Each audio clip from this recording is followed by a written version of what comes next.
Okay, let's just take a second and really look at that number, $100 billion. dollars. And get this, that's not some wild projection for the entire year.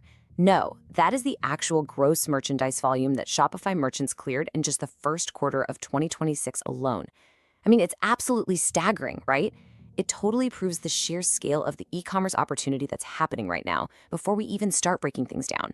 So, welcome to this explainer. Today, we're completely unpacking Shopify Dropshipping, the complete 2026 strategy guide. And my goal for us today is super simple. We're going to strip away all those get-rich-quick myths you see literally everywhere online. Instead, we're giving you a highly practical, realistic roadmap for launching a store today. We're relying purely on the data and the actual strategies laid out in the 2026 guide to show you what truly works. Okay, let's dive right into this game plan. First, we'll look at the 2026 dropshipping landscape. Then we'll unpack the core business model, walk step by step through launching your store, jump into managing operations and automation, and finally wrap up with how to avoid failing. All right, kicking things off with Section 1, the 2026 dropshipping landscape. This growth is just massive, honestly. Shopify's Q1 2026 revenue hit $3.17 billion. That's a 34% jump year over year. Now, you might be wondering, why does this matter to me? Well, it proves that Shopify is still the dominant, absolutely reliable ecosystem for lean e-commerce businesses. It basically takes all the heavy lifting out of the equation because it bundles your hosting, your checkout, your payments, and all your essential apps right into one single place. It is quite literally the engine making this whole modern dropshipping model possible. Moving right along to Section 2, the core business model. So, at its heart, Shopify Dropshipping is an online retail model where you sell products without holding a single piece of inventory yourself. When an order comes in, boom, it's sent straight to a supplier who ships it directly to the buyer.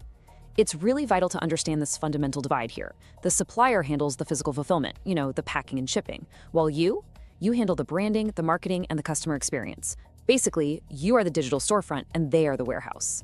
Now, what's really interesting here, and honestly, where we need a bit of a reality check, is the margins. We always hear about these massive revenue numbers online, right? But for a healthy store in 2026, you got to plan for thin net profit margins. We're talking usually between 10 to 30%. The vast majority of your revenue, like 70 to 90% of it, is going straight into supplier costs, ad spend, app fees, and shipping. So yeah, your gross revenue can look huge, but it's that net profit that actually matters to your bank account. And that naturally brings us to the trade-offs. The pros are incredibly appealing for sure. You've got a super low upfront cost, absolutely no warehouse needed, and you can achieve a totally global reach with just a laptop.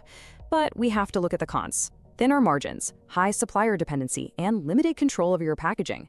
Look, we aren't just selling a pipe dream in this explainer. The freedom of having zero inventory is fantastic, no doubt, but it comes at the direct cost of relying really heavily on your suppliers to get things right.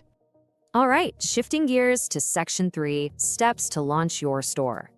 Before you even think about hitting that launch button, you really need to run through this critical pre-launch checklist. First up, your niche and product research. This isn't just about finding fun, cool stuff. It's about actively avoiding low-demand items to protect those thin profit margins we just talked about. Second, setting up your supplier and dropshipping app. This is what connects your store to the actual inventory and ensures fast fulfillment. And third, setting up your store trust pages, things like your FAQs and return policies. This builds absolutely crucial buyer confidence before they even reach the checkout page. Getting these foundational steps right directly protects your bottom line down the road. So here's your exact chronological journey from a simple idea to that very first sale. Step 1, you configure your Shopify account, getting your domain, payment gateways, and theme totally set up. Step 2, you dive deep to research your niche and your products. Step 3, find reliable suppliers who actually won't let you down. Step 4, you import those products and optimize the listings. And please, whatever you do, don't just copy the default text. Finally, step 5, set your prices based on real math and begin testing your marketing channels. This is the exact sequence you've got to follow. I really want to pause on this quote from the source material for a second.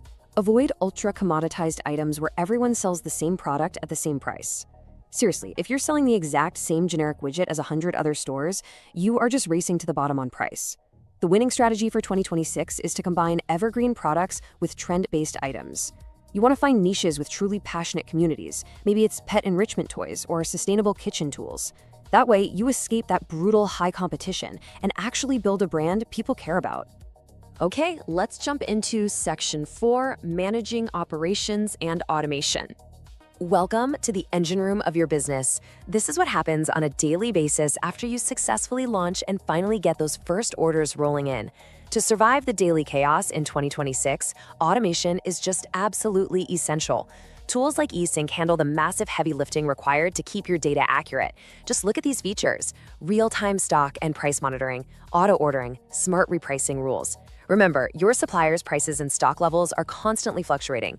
If a supplier runs out of stock or raises their price and your store doesn't instantly update to reflect that, you either lose money or have to awkwardly cancel orders.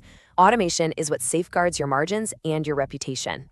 But here is another really stark reality check. The supplier packs the box, sure, but you own the customer experience. Never, ever forget that.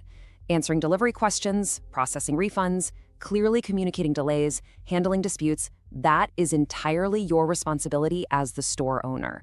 The buyer has no idea who your supplier even is. They only know your brand. So if something goes wrong in transit, you are the one who has to step up and make it right. And that leads us perfectly into Section 5, How to Avoid Failing. Listen, once you actually launch, do not judge your performance just by sales volume. Gross sales are literally just a vanity metric if your ad costs or high refund rates are quietly draining all your actual cash flow. You absolutely must rigorously track these post-launch metrics. We're talking your cost per acquisition or CPA, your return and refund rates, your net margin per individual order. You gotta monitor supplier defect rates and average delivery times. A store can generate an absolute ton of orders and still lose money if these numbers are ignored. And please, whatever you do, avoid these common 2026 beginner mistakes. So many stores fail simply because they move way too fast into paid traffic before their store's actually ready to convert. Don't copy supplier descriptions verbatim. You really have to rewrite your product pages for SEO and to actually sell the real benefit to the customer. Don't skip ordering physical samples either. You need to know exactly what it is you're selling. And honestly, the biggest trap of all, blindly scaling your ads before checking your actual net margins.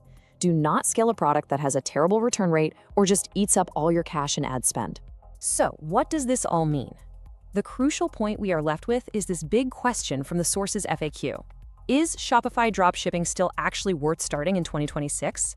Well, the short answer is yes, absolutely. But the real answer is that it's only worth it if you're willing to treat it like a real, actual business. It is more competitive now than it has ever been. The true winners in 2026 are the ones who differentiate themselves, build a genuine brand, solve real customer problems, and manage those margins meticulously. It's not a shortcut, but with the right strategy, it's an incredible opportunity. So the only question left for you is, what specific problem is your new brand going to solve for the world?